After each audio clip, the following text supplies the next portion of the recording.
Pain is relative. I believe you can only handle so much physical or mental pain, and how much pain you can handle is based off past experiences. Everyone has a different experience in life, so their threshold for pain is different. Some people experience more pain than others in their lifetime, so they are better equipped for pain and to help others. One person's suffering is not more or less than the others. The pain you feel when you break a bone is not more or less than the pain you feel when your parents divorce. Physical pain does not trump mental or physical struggles, and vice versa. I'm going to tell you the most annoying thing to me is when people compare pain. Like when someone says, well, your dog only died and there are starving children in Africa. How would you feel if someone said that to you?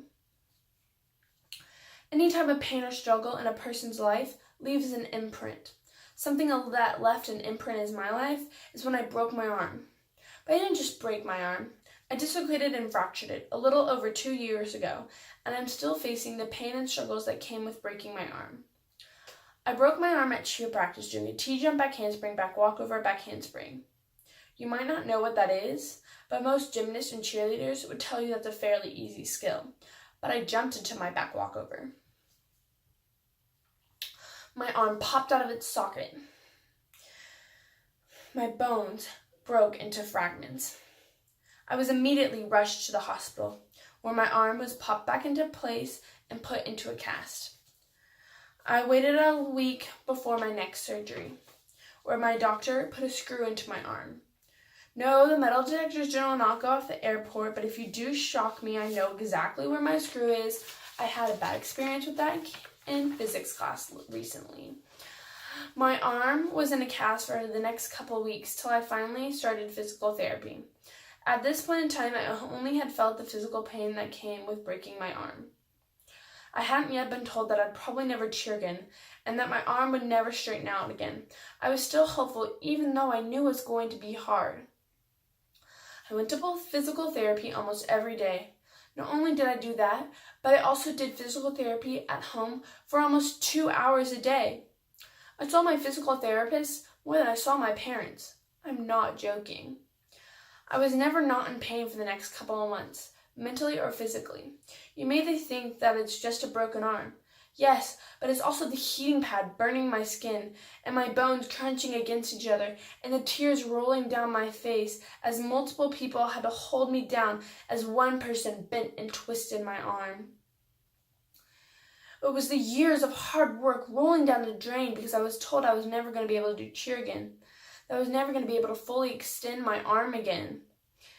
And it would be a miracle if it did. The pain of being told that I was never going to be able to do what I love again hurt so much more than breaking my arm. Imagine not being able to do what you love again and doing other activities like ice skating because you were considered too fragile. But I kept going. I had another surgery. This time it was different though. While under, they moved my arm around trying to loosen up my joint, which hurt like no other because the bone had grown back where it wasn't supposed to be. I woke up screaming in pain. The nurse gave me more medication, but my heart almost stopped. But I went back to physical therapy the next day. At one point, I gave up. The pain was too much. I was numb from all the pain. I stopped going to physical therapy, but I went back a couple months later.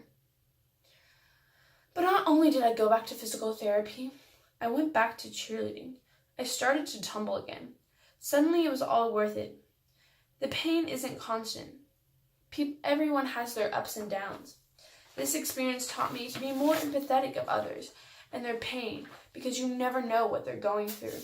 Breaking my arm made me stronger, and it was the first of many major struggles for me. There's an iconic photo of a wolf with 20 plus arrows in its back. It is obvious that it's in pain, but it's not in pain from the arrows. It's in pain because it's seeing the younger wolf next to him with an arrow in its back in pain. What do you think about this photo? Do you think less empathy is deserved of someone because you think their pain is nothing? The pain you feel when losing a family member is not the same as losing a pet. It doesn't mean you should give more or less empathy to that person. Some people aren't prepared for pain as others. That's why pain is relative. I believe you can only handle so much physical or mental pain, and how much pain you can handle is based on past experiences. Also, everyone's pain is different, and just because you can't see it doesn't mean it's not there.